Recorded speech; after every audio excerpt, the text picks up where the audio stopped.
I think, you've clearly went in with some form of a strategy. I need to start thinking about mine. But moving on to Alperen Şengün, I think at 32 there, a real steal. I had him last season. I picked him up off the free agent wire, Yeah, but yeah. moving forward this season, he would be on the draft board because what he did, he was essentially like a B plus version of Jokic, Correct, correct. where he does everything that Jokic does at a pretty good clip.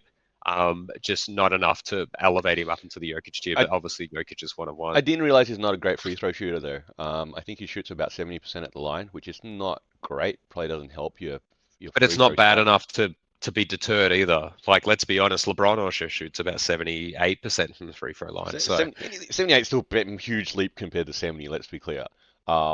yeah, So it's 7 out of 10. I think, you know, I personally think because Alperen Şengün deceptively gets you, he actually probably gets you better defensive stats than Jokic. He'll get you more steals and blocks, can shoot a couple more threes, mm, will get, good things. The only issue for Şengün really is just how he returns after that injury, because that injury was quite devastating for him. And, sometimes this happens with young players where they have these little flashes and they have a really good stretch and then you don't hear from them again. I mean, Oladipo comes to mind in Indiana. He I has think that really strong stretch, and then Patella kind of changes his trajectory of his career. So, well, I think Sengun is the real deal.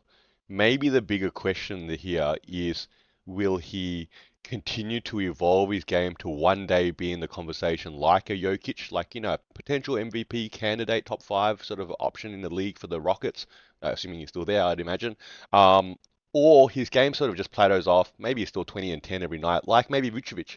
Yeah, Vucevic was a 2010 guy for many years and sort of just similar to that now. Anyway, dropped off a little bit. I think now he's getting a bit older, but his game never turned into, oh, I'm going to be an MVP candidate and be able to lead my team to a championship in that sort of sense. So I think it'll be interesting to see his career play out over the next few seasons. And continue to see whether it gets that upward trajectory there.